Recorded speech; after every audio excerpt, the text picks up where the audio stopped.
thank you all very, very much for joining us. I am Andrea Miller. I am the president of National Women's Political Caucus of Virginia, and I am the founding board member and the executive director of Center for Common Ground. And voting rights, voter suppression, that is the air that I live and breathe. So thank you all for joining us. So tonight, as we get started, there has always been voter suppression in the South of voters of color. We know that. So at National Women Political Caucus, we work to ensure that we elect women all up and down the ballot. So for us, having a woman running for president in Virginia, having 5 women on the ballot for Congress. We are absolutely thrilled for Center for Common Ground because our mission is to empower voters of color to exercise their ability to vote and then empower them to advocate for voting rights and their own community needs. This is doubly important this year. Now, Project 2025, we are already seeing bits and pieces of it with people trying to enact it. So tonight we have 2 guests or 3 guests. We have 1 guest from Georgia, most definitely a voter suppression state, and this year a voter suppression state on steroids. North Carolina, and also Virginia, which is basically a beacon in the South of voter empowerment. So when we talk about making it possible for people to vote their power, they must be able to vote. So that is going to be one of our main topics tonight.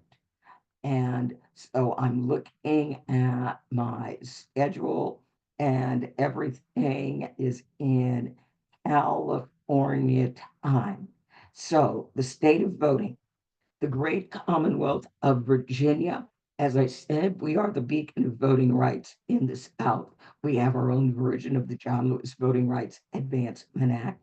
However, in Virginia, we still have a legacy of slavery, if you will. In 1902, we wrote lifetime felony disenfranchisement into the Virginia Constitution. So we are on one side incredibly progressive. On the other side, we've still got that old 1902 legacy constitutional amendment left over. Now, Virginia is incredibly progressive. We started voting for the November election on Friday. Now, I'm putting on my National Women's Political Caucus hat. We were running a campaign, vote on day one, and I've got some numbers that I want to share. 54,000 people voted on day one in Virginia. Now, our candidate in CD1, 7,541 voters showed up and cast their ballots. That was the #1 district in the state. So CD5, where we also have a woman candidate, that was 5,803 ballots. CD9, which is down in Southwest Virginia, people, 5,466 ballots, and CD4, 5,370. That is what the women brought in. Now, Project 2025, I think everybody here knows what it is, but it is basically a plan to dismantle everything that we know and love about freedom in the United States. Reproductive freedom, gone. Voting rights, gone. The Department of Education, gone. And so tonight we are going to be focusing on voting because our key to achieving any other goal that we have on any other issue is our ability to vote. So what I'm going to do right now is I am going to introduce Dr. Monica Willis Brown, PhD. Now, we call her Dr. Monica at Center for Common Ground. She is a social justice policy researcher and servant. Remember that word. She's committed to building culturally responsive learning opportunities that empower people and cultivate a growth mindset for social justice advocacy. Her parents instilled in her a love of community and learning, which she cherishes, and it's the foundation of her collaborative work ethic. For most of her life, she's dedicated her efforts to researching, creating, implementing, and evaluating innovative, elevate educational programs that support and advance equity for both educational institutions and community organizations. She has served as a secondary school teacher, a district director of a federal program, and executive director for a charter school. She's published articles and a book chapter in the area of school finance policy, state level budgeting systems, and culturally responsive leadership engagement. Currently, she serves as an organizer for the Cobb County Democracy Center and is vice president for voter services for the League of Women Voters in Georgia.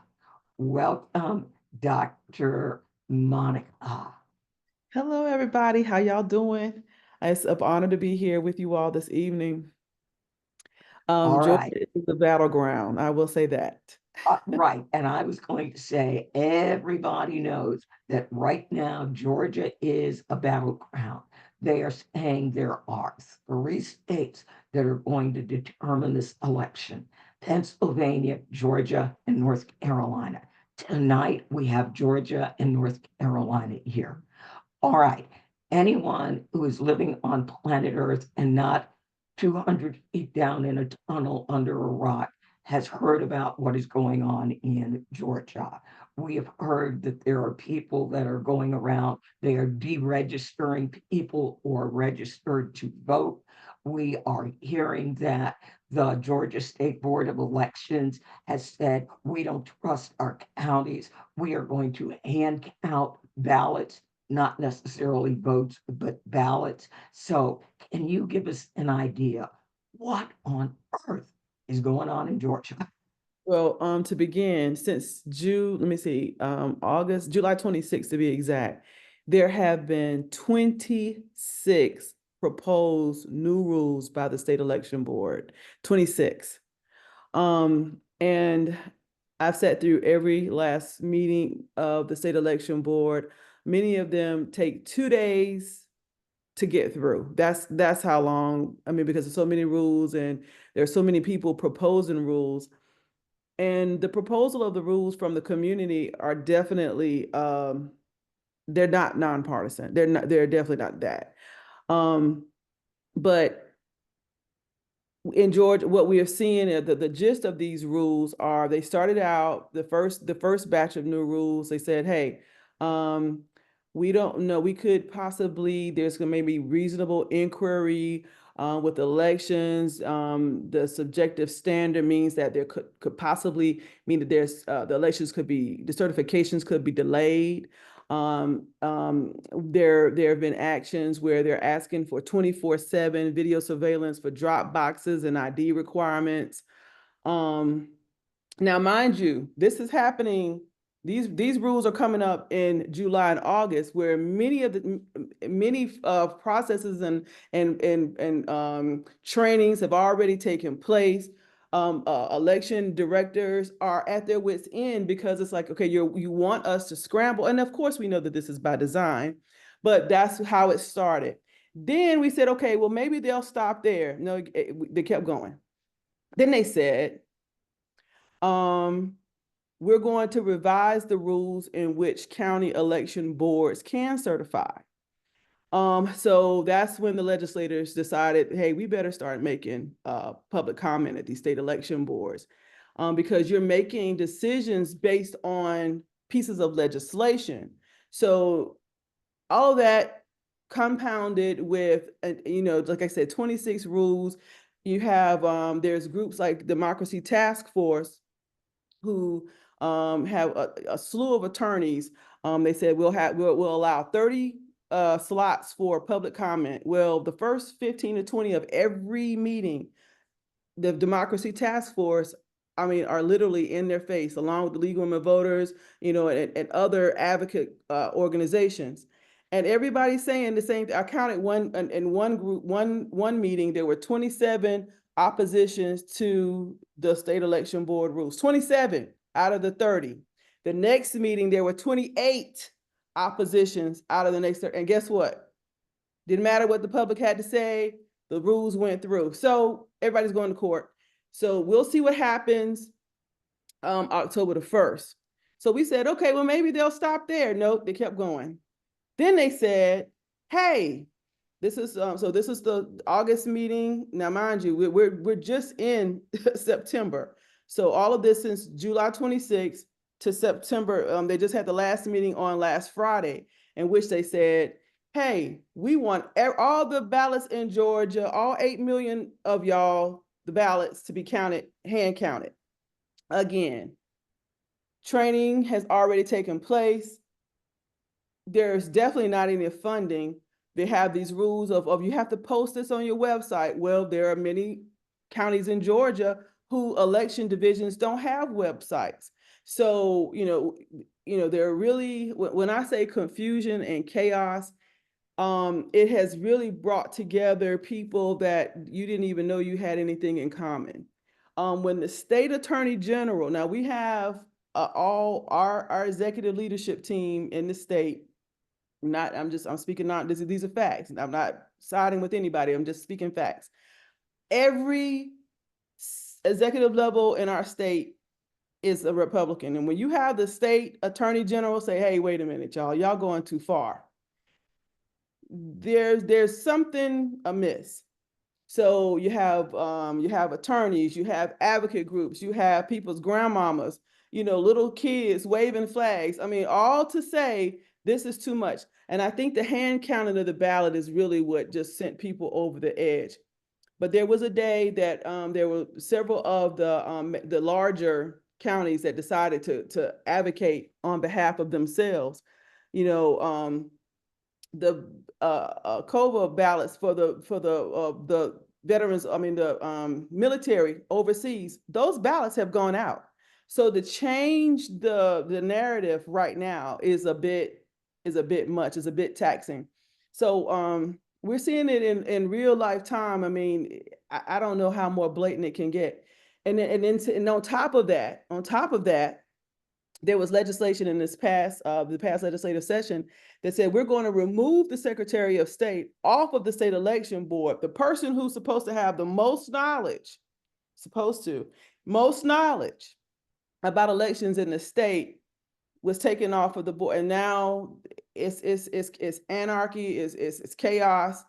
And on the local levels, I would just tell you, we've been seeing, I have never been to county election board meetings where the rooms are packed. I've never seen that before. I mean, when I say packed, and this is just not it's a phenomenon that is obviously going over in many of the counties. But what we're hearing in testimony, people don't realize that they've been redistricted. Georgia, I mean, got hit hard and heavy and fast and furious with redistricting. So people are coming to their poll workers. I mean, we're really having to take threat assessment classes now to help people on the poll workers. I mean, it's getting to the point where people are really uncomfortable with having to vote. And I think that's the part where I'm really struggling with these changes, because people don't know that they've been redistricted. And one poll manager said in a county that and this was very sad, that a gentleman came in during the primaries and just assumed that because there was chaos, there was anarchy, he didn't trust the situation at hand, and he thought that somebody was running game on his ballot, not knowing that he had been redistricted, pulled out a gun on a poll worker. See, these are the kind of things that, they may not make mass, but this is something that, I mean, this is serious. So you have these changes, and then you have, people who are actually brandishing weapons, even though it clearly states, we cannot have guns, on the property. You still have people who are just, I mean, in Georgia, hey, everybody can have a gun. But there's supposed to be, some limits to that. But, this is something that I think, on the ground, we're having to explain to everybody that not only are we got to stay abreast of what's going on with the state election board and try to advocate on behalf and for the county election directors, but there are some strategies that we need to have in place that can help circumvent. Last year, they passed a piece of legislation that said that anybody can challenge. You can challenge if you feel like someone doesn't necessarily need to be on the voting rolls. That can be challenged. I mean, you have people who have been voting who've lived in their house for 20 years, who went to go vote in the primary, and just last month they're no longer on the voting roll. So when I say that there are instance after instance after instance where Georgia, I mean, this is beyond ridiculous at this point, when it shouldn't just be. I mean, if these measures are being taken to just ensure that people can't vote. Now, and I'm gonna give you some numbers, because Andrea knows I love numbers. In 2020, there were 2.7 million Black people registered to vote in Georgia. Today, just a little over 2 million. Now, what happened to those over 700,000 people? 700,000 people taken from the roll. So it's more than a notion to say we have to register to vote. We're trying to encourage people to make sure that they stay on the rolls by exercising their right to vote. But even when you're exercising your right to vote, there was a news anchor who was interviewing someone, and somebody said, "Hey, pull out your phone and go to your My Voter page and make sure." He even found out that he was inactive, and he was like, "This is ridiculous." So, I mean, we're encouraging, and we're having to check every day. It's all hands on deck. So our part of our strategy is mvp.sos.ga.gov. If y'all have family members or whoever, please encourage them to go. And then these are some things that these are some strategies. If we know that certification can be delayed, or your vote can be your voter registration status can be challenged by someone. Now, mind you, all of this is in 90 days of the election. So, I mean, you have voter rights, definitely VRA infringements. I mean, that goes without saying. But we're encouraging everybody to check their status often. Then we're encouraging everyone to make sure that their ID lines up with their voter registration, because we don't want anything to happen. And this is the other part, people who happen to lose their license, we're asking them not to check if they know that they're registered. We're asking them not to recheck. Do you want to register? Because what they're saying is, hey, you're trying to register twice. So to avoid any type of confusion or conflict at all, we're asking, if you lose your license, don't check the voter registration status unless you aren't registered to vote. Then we have well, I don't really necessarily care for either candidate, so I'm not going to vote. We are encouraging to vote down ballot. So in our attempts to educate, definitely from a nonpartisan stance, check your status, make sure everything is lined up, and make sure you check every box on your ballot. And we want to make sure that everybody also has an opportunity to read their sample ballot. We were encouraging everybody the sample ballots, and they vary from county to county, but those are our strategies ahead of this election.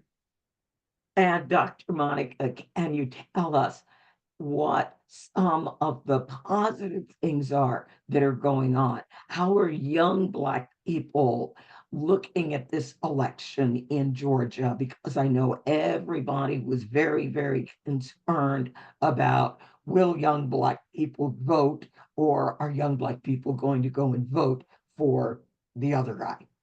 Well, I'm gonna tell you, we've been for the past couple of weeks, we've been really hitting the colleges hard, whether it be, and we have a table. So of course, with the Democracy Center, and then you have the League of Women Voters. The AU is Atlanta University has been really, because that's where a majority of the Black 18 to 24 voters are. And when I'm actually very impressed, because they're ready. Now you have a few that, if your parents, or you come from a background where people aren't engaged, but I think that there have been enough. That's one thing about being boots on the ground. You've had enough time and enough people to say, hey, this is why it's important. I think it's connecting. But these young people are ecstatic about the possibilities. Now, like I said, you're going to have a few outliers, but you're going to have that anyway. You're always going to, if we were at 100%, that'd be great. But I'm noticing at least 70, 80%, which is more than we've been voting. When you look at how we voted in the past, those numbers of the young people population has been between 50 and 60%. So if you have 70, 80% of the young people you're running into saying, we're ready and we're going to do what we have to do because we recognize it. And my tactic is, y'all have less rights than we did while we were in college. So you take that and you go with, you figure out what you need to do. But, and especially the young males. Now, I had a conversation last week. This one fraternity, Alpha Phi Alpha, that said, "Hey, Miss Monica, we're going to help you out." And I said, "Well, good, because I'll feed you if you help me." And so, as college students, that's exactly what they got excited. So they have they're organizing. They kind of I wish they could be a little move a little faster, but the help is appreciated. But they have organized for 100 children, 100 students. I say children because I'm somebody's mama. 100 students to help write these 150,000 postcards that I ordered because they said that they would. And I mean, in just 3 hours, a group of 15 knocked out 500 just yesterday alone. So if we continue to do that, we will have met our goals because we have another 10 days to write. So those are some positive things. And there are some people who haven't voted in a very long time who are registering and getting excited. And what we're trying to it's like when the Black soldiers were fighting in World War II, and the propaganda that was utilized. Why would you fight for a country that doesn't love you? We're seeing the same thing. it's just coming through social media now, and we have to recognize it for what it is. And so, helping to identify misinformation and disinformation, and understanding that it is propaganda that's permeating the internet ways, if you will, and just but it takes time and it takes effort. And if each one reach one, I mean, this is a team sport. I mean, everybody has to get in the game. And I was talking to this one young person last week, and they said, well, we've never voted because it doesn't make a difference. And I said, let me just tell you something. When you look at the percentages of people of color in this state and how we vote, you not getting into this situation is not it's really selfish. And they said, we never thought about it like that. Well, it is, because we're depending, the rest of us are depending on those votes. And while you may not think it's a big deal, I mean, I'm looking at races in this last primary where a friend of mine only won by 10 votes, 10. So yes, every vote does count. And so those are the positive things. And I think I'm excited because I'm meeting more people who are excited and who want to get them. I've had more calls to work where I didn't think my schedule would be so busy, but I'm glad that it is, because it's something that I love doing, and I see that there are others who are loving it as well. So it's all, like I said, we are moving in a space where we're helping ourselves help one another. Oh, Dr. Monica, thank you so very much. I saw a question in the chat. Early voting in Georgia begins on October 15th.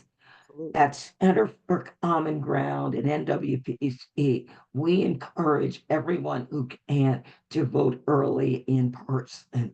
Mail is a problem in Georgia.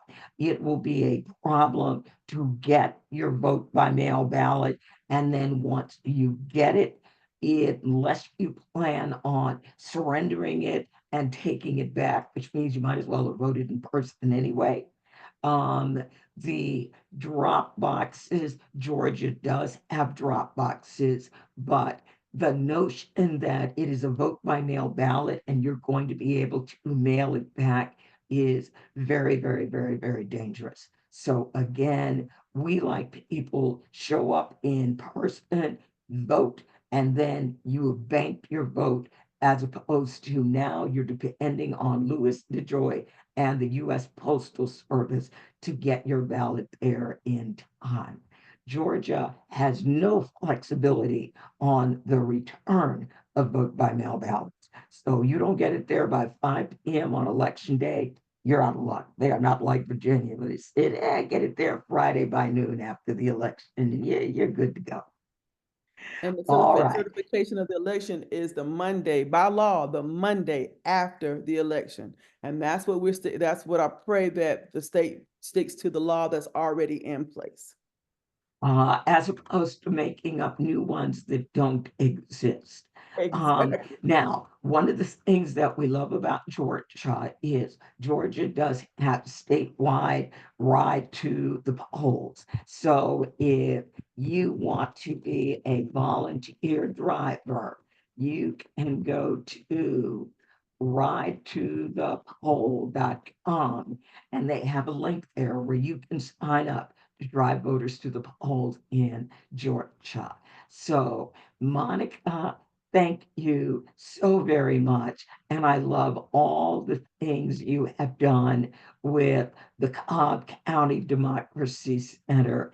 And thank you so very, very much for actually forming the Cobb County Democracy Center and all that you do. Thank you for the time. Thank you. Bye, everybody. All right, now we are going to move to Virginia, my home, with Congresswoman Jennifer McClellan. Welcome, welcome, welcome, Congressman. Now, Congresswoman McClellan went into Congress in a special election in February of 2023 after Representative Don McCeachin died after winning re-election in 2022. The Congresswoman was born in Petersburg, Virginia, and I knew both of her parents. And I remember meeting her when she was just a young delegate getting started in the Virginia General Assembly. So all of her education was in Virginia. She went to the University of Richmond. She got her JD from the University of Virginia School of Law. She is a proud member of the RoRo chapter of the Delta Sigma Theta Sorority Incorporated, and we are thrilled to have her join us. The reason that Virginia has been so insulated from a lot of these really bad laws that we hear about in other states is she was the lead senator on the Virginia Voters Bill of Rights. In Congress right now, she is on the House Armed Services Committee and the House Science, Space, and Technology Committee. So we are thrilled to have you. So, Congresswoman, my first question to you is, there is so much in Progress 2025 that threatens democracy as we know it today. When it comes to voting, what does the average American stand to lose? And what are the threats for young people, voters of color, women? Well, first of all, thank you all for having me. I apologize that my video is so grainy. I don't know whether it's my internet connection or what. I thought I had fixed it. So apologies for that. You would think in this Zoom world I'd have the most, high-tech stuff, but I don't. First, before I forget, I want to leave you all with a resource. And since we have more than just folks from Virginia here, what I'm putting in the chat is a state-by-state fact sheet created by the Center for American Progress that outlines the impact that Project 2025 can have on a wide variety of issues by state.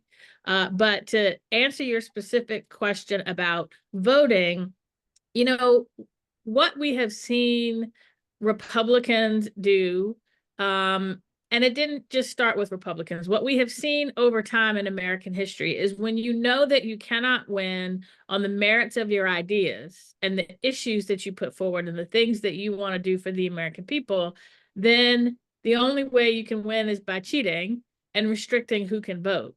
And we've seen that from day one of our country when only white land-owning men could vote. And we struggled first through the Reconstruction Amendments, the 15th Amendment, granting Black men the right to vote, the 19th Amendment, granting women the right to vote, the Voting Rights Act. It took a long time before we got close to a government by, of, and for the people, including all of the people. And then the Supreme Court gutted the most effective piece of the Voting Rights Act in the pre-clearance provision that said if you had a history of discrimination in voting, that you had to have any changes to your voting laws pre-approved by the Justice Department. That was struck down almost 11 years, well, it was 11 years ago now. And since then, we have seen a wave of voter suppression laws all across the country, not just in the South, predominantly in the South, but all across the country, except in Virginia. As you heard, in Virginia, because we had a Democratic trifecta, we were able to pass the Voting Rights Act of Virginia that was a state version of the Federal Voting Rights Act, but a little bit stronger. And it protected against the voter suppression we've seen everywhere else. But in Congress right now, we see House Republicans in particular trying to further roll back the clock on voting rights. And Project 2025, if Republicans get the House, the Senate, and elect Donald Trump as president, have that trifecta, they will implement Project 2025 because, as Tim Walz says, if you have a playbook, you don't write a playbook if you don't intend to use it. But they're trying to implement it right now. So they have a bill called the SAVE Act. I forget what it stands for. We love acronyms in Congress. It doesn't really matter. They claim that they are trying to prevent non-citizens from voting. Number one, that's already illegal. It is punishable by up to 5 years in prison if you are a non-citizen and you vote in a federal election. And there's no evidence, even when we ask for the evidence, there is no evidence that there's a widespread problem of non-citizens trying to vote. It's illegal in every state for non-citizens to vote. So it's not, that's not their real aim. But what they do in this bill is they say everybody, including American citizens, must prove their citizenship in order to vote. Well, what can you use to do that? Not your driver's license, not the voter card that you get from the Board of Elections or whatever it's called in your state. And here we provide that for free. The only forms of proof that would count cost money. The easiest one is a passport or a federal ID similar to a passport. They all cost money. That's a poll tax.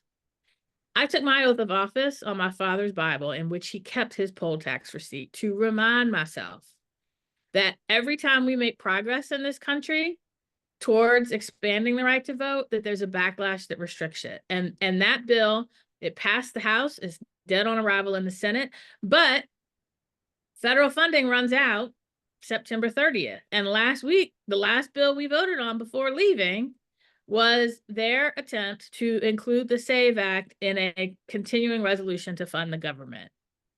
If Donald Trump is elected and they keep the House and take the Senate, they will pass the SAVE Act. Now, let's say you have your proof of ID. If your name is not identical to what it was on your birth certificate, it's going to be a lot harder for you to prove that that's you. And for women, a lot of women who are married still take their husband's names. Transgender people may change their name. There's a wide variety of reasons why your name might not match. But these are some of the things that they are doing to try to put barriers in the way of us to vote, because they know that the fewer people can vote, the more likely they are to win. But then the final thing I'll point out is Project 2025 also says that all government officials, civil servants who are non-political appointees would be replaced by political appointees. Okay, think about that for a minute. Donald Trump asked his advisors if he could shoot protesters. Donald Trump wanted, he tried to steal the election, and he had a lot of people who wouldn't let him do it. He tried to deploy the National Guard in certain places, and he had people who wouldn't let him do it. Now think about if Donald Trump had the ability to replace career civil servants with MAGA yes people. Just think about that for a minute. Finally, the Supreme Court has said that the President of the United States has immunity acting in his official capacity. Who decides what's official? Supreme Court justices. Who appoints Supreme Court justices? The President of the United States. So there's a lot at stake, including our very democracy in this election. I'm going to add one more question. You're talking about federal agencies. Project 2025 is also seeking to completely alter the mission of the Department of Justice to protect against voter registration fraud, and unlawful ballot correction. It also would allow the federal government to access state voter rolls think DMV and state voter registration, why would this be a problem? Well, anytime, so states are primarily responsible for running elections. Now, there's some guardrails that we put in place at the federal level around federal elections, but elections are primarily a state and local function. And that's because it's a lot easier for you, to deal with your state and local registration office in order to deal with problems. And I heard in one of your earlier speaker talking about how some states are trying to purge the rolls. Well, imagine if you now have a federal agency or someone in the White House as a voting czar or whatever, having access to the voter rolls in every state and then decide we're going to clean up the voter rolls. We're going to, in the name of preventing voter fraud, we're going to clean up the voter rolls. It's going to be a lot harder for you to challenge that, especially if you can't go through the Justice Department to do it. It's going to be a lot harder for you to challenge people who have taken you off the rolls erroneously than you could if you were dealing with your local registrar or even a state board of elections. So that's one reason. But again, what Project 2025 is a playbook to allow Donald Trump, if he is elected, to do whatever he wants to do with no consequences, including purge voters from the rolls.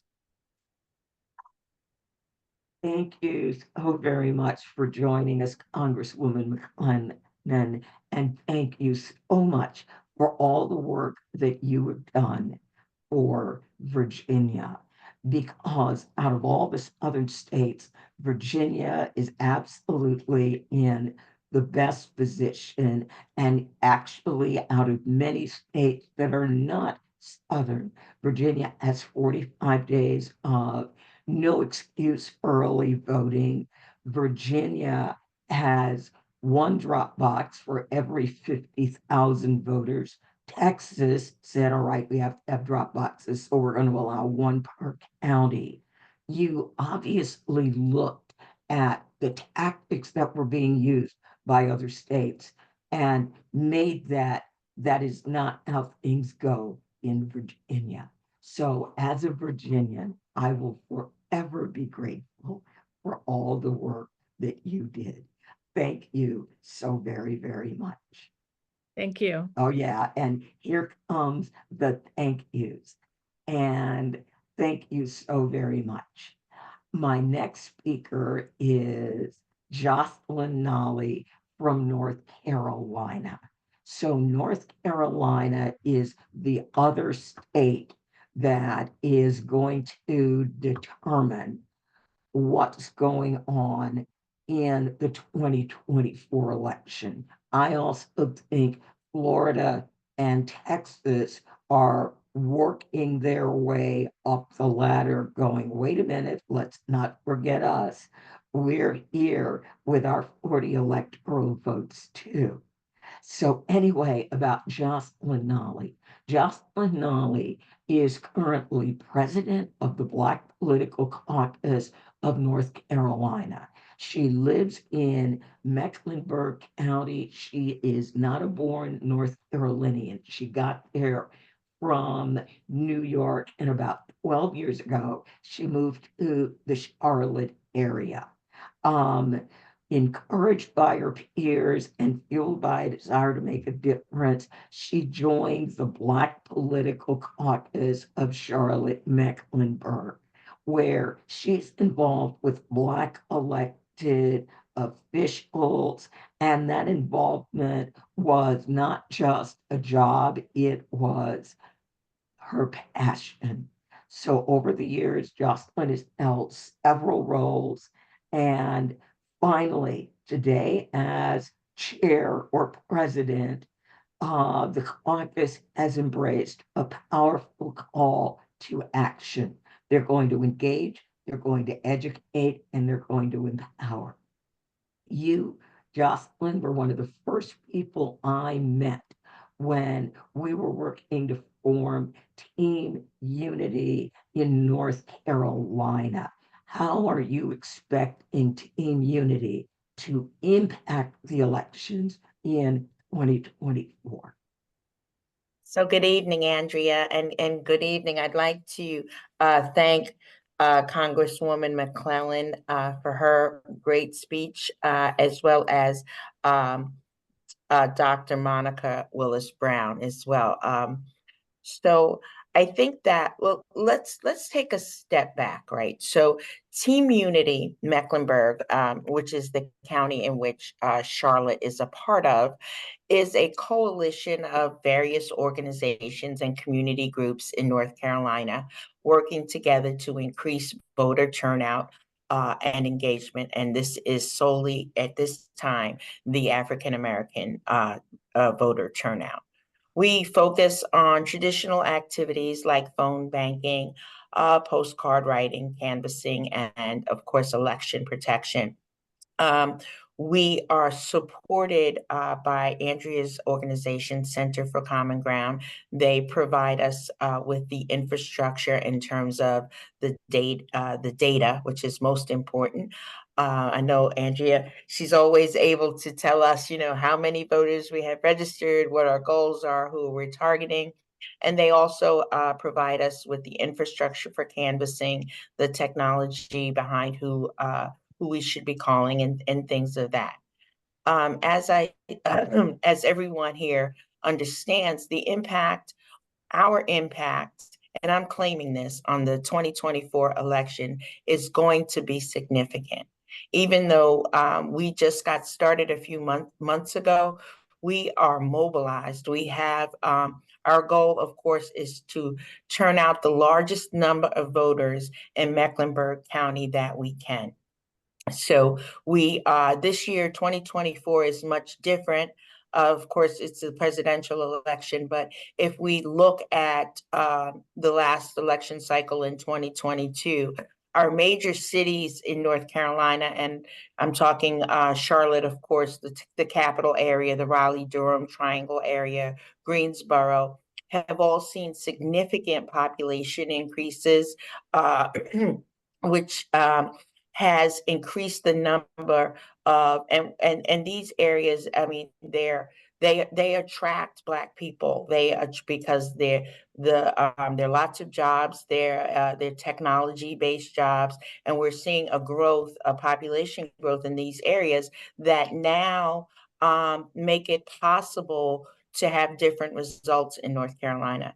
As you all know, North Carolina has a Democratic governor. A friend of mine told me today we've only had 3 or 4 actual Republican governors. And why is North Carolina a red state? It's very interesting. Our state legislatures are both Republican run. However, we just recently, prior to a state assembly person by the name of Tricia Cotham, and you all remember this, the infamous party switch, which gave the Republicans the ability to break the supermajority in North Carolina.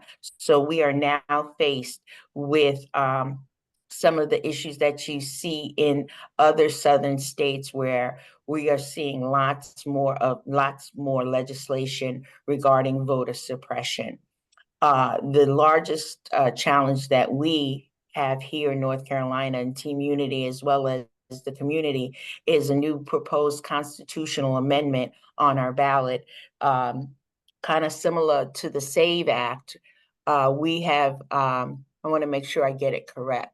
So the amendment proposes to clarify, just like the SAVE Act, that only U.S. citizens who are 18 years or older can vote in elections.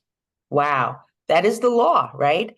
But we know, as the young people tell me, that this is what they call a trick bag, right? This is just stating the obvious so that the next go around, like the Congresswoman talked about, well, how do you have identification that makes you a citizen, right? You have your passport. All of those things are costly. I also had a focus group last week, and we focused on citizen. We think that with all of the recent conversations around immigration, that this amendment, which states the obvious, is now going to make our friends in Raleigh take a harder look at what defines a citizen. Well, one day we have to define a U.S. born citizen or a naturalized citizen. We have to be very, very careful. This is a divisive amendment. We are out there telling people to not support it for all of the reasons above. So those are some of the things. And North Carolina changes every week, some of the challenges that we have in Team Unity. But we solely believe that we are headed in the right direction in getting people registered to vote, and our collaborative efforts in getting them out to the polls. So that's how we feel Team Unity can make a difference in Mecklenburg County as well as statewide. I've got another question for Sure. you. I was shocked when I looked at the North Carolina ballot. Now, in Virginia, in November, we have 3 offices on the ballot and 1 constitutional amendment. In Mecklenburg County, many voters are going to have 34 offices on the ballot. Exactly. How and what are you doing to help voters not walk in, get their ballot, and nearly fall over when they look at how big that ballot is?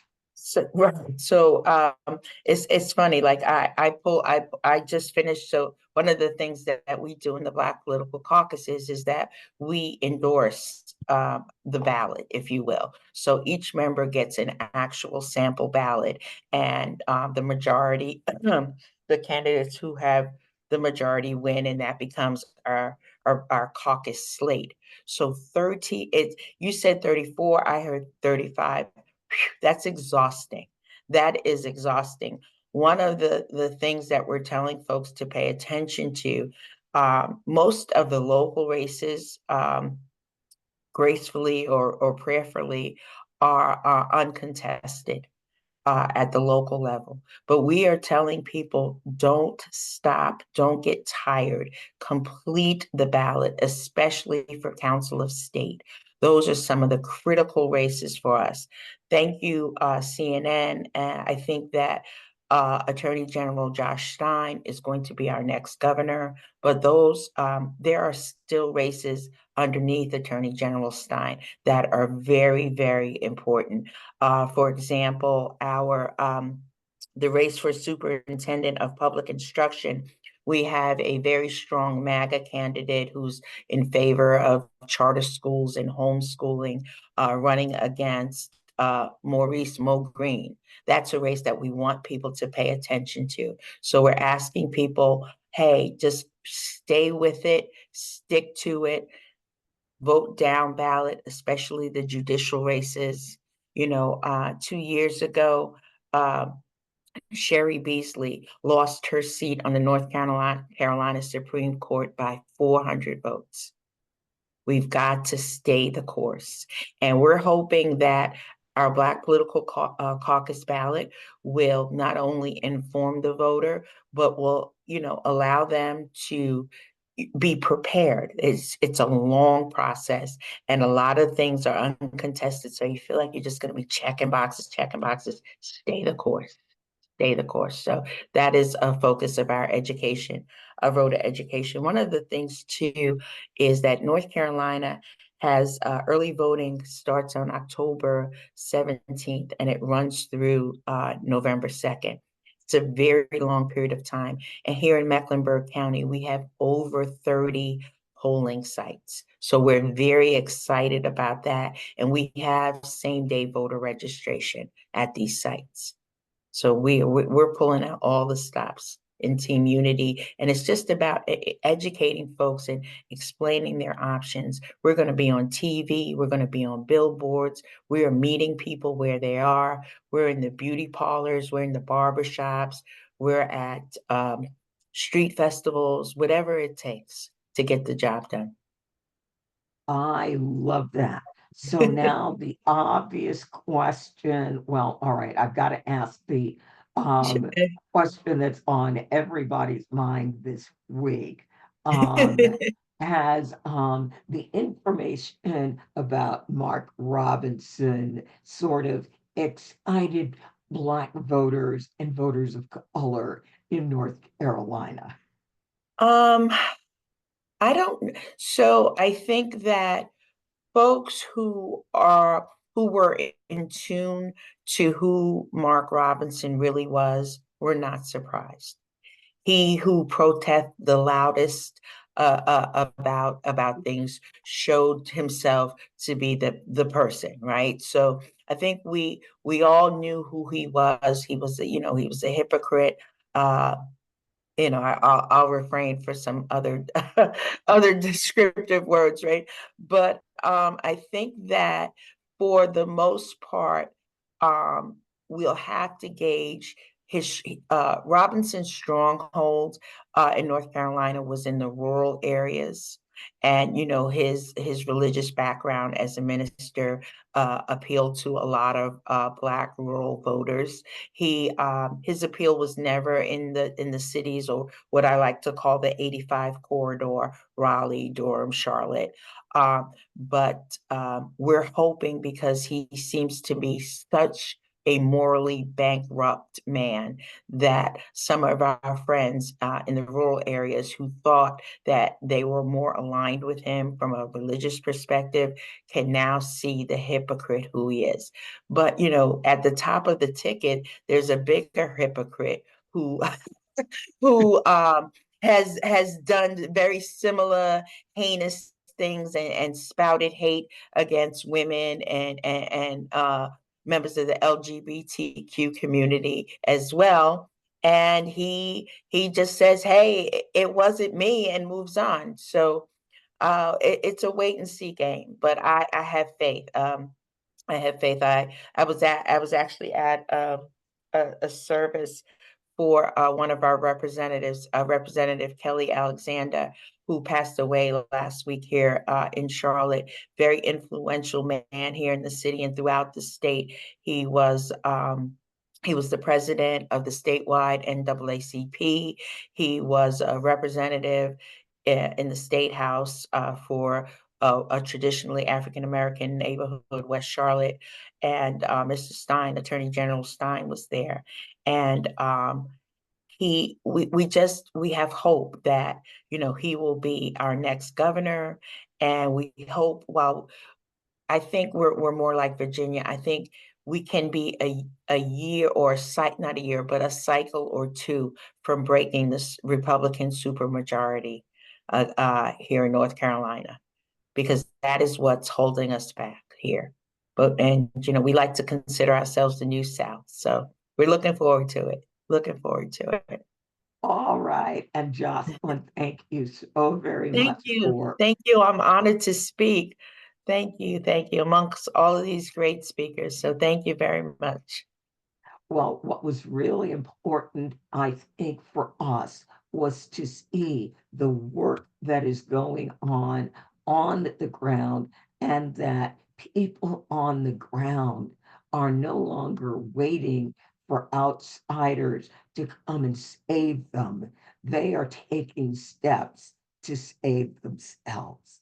And that, I think, is what people find exciting. So again, when people get desperate, you start seeing them do desperate things. All right. I am going to begin closing us out and making sure people know what they can do to help in Virginia, Georgia, North Carolina. So there are things that you can do. All right, now, what can you do? I'm going to drop some links in the chat. The window for sending postcards is rapidly closing because we are approaching our final mailing dates. North Carolina, Virginia, and Georgia are early mail states, and we want these postcards out literally by the end of this month, or maybe we'll give you a couple of days in October. But because of the mail situation, those postcards need to go out. And I'm dropping in the link for those of you who may want to work in Virginia on our C4 side. I dropped in the link for the Virginia postcarding effort. Now, we are running phone banks, and I'm going to give you a lot of links for phone banks. So centerforcommonground.org/phone banking. That will take you directly to the page where our phone banks are. We've got phone banks up for Georgia, for North Carolina. Now, if you would like to phone bank for on our C4 side, I'm going to drop in the Mobilize link, mobilize.us/NWPC-VA. You can find our regularly scheduled phone banks every Thursday from 6 to 8 p.m. there. Center for Common Ground, we have scheduled phone banks on Tuesday, on Thursday, on Saturday, and our partners, the Workers Circle, run a phone bank on Wednesday. If you have ever phone banked with us and you are comfortable using our system, our phone banks are open from 9 a.m. to 8 p.m., 7 days a week. All right, they're saying my phone bank link needs correcting. Let me double check that. Center for Common Ground. I will grab the phone bank link literally out of the off the website. I ended up, oh geez, yeah, that put me in the Slack channel. Here we are. All right. Oh, right. It's just phone banks. Here's the correct Center for Common Ground phone bank link. There we go. And then if you are interested and able to phone bank or canvas, you are in North Carolina, or you are willing to go to North Carolina, we have all the events. We are gathering them up on our Mobilize Team Unity North Carolina events. So I want to thank you all very, very, very much for joining us. Have a wonderful evening. I am coming to you from California. I will be back in Virginia working on things by Thursday. And let me just give you those Virginia numbers one more time. Oh, we're at the end.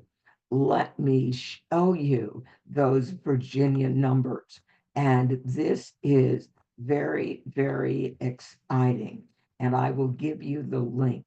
This is from the Virginia Public Access Project, otherwise known as VPAP.org. Now, in Virginia, early voting started on Friday, 9/20. So this is one day of early voting. Virginia voters turned in 54,039 ballots. Now remember, our friends on the other side, they don't believe in early voting. The early voting winner was Congressional District 1. They turned in 7,541 votes. Now, this next district really surprised me. It's Northwest Virginia, and it's predominantly rural. 6,350 votes. So they've got some people out there really pushing vote on day one. District number 3 is also rural. District number 5 is also rural with 5,800 votes. And notice most of these votes are in person. And another rural district, District 9, 5,466 votes. Jen McClellan's district, this district is one of our more urban districts. It's got Richmond in it, but it's got a number of rural counties, 5,370. And then our Northern Virginia counties are coming in behind our rural counties, which I find very, very interesting. So again, Nova is being led in the early voting arena by ROVA. Nova is Northern Virginia. ROVA is the rest of Virginia. So I am going to thank you all in advance for everything that you have done for Center for Common Ground, National Women's Political Caucus, and all of our other partners. And I'm also going to thank you in advance for everything that I know you're going to do. So have a wonderful, wonderful evening. And thank you all so very much.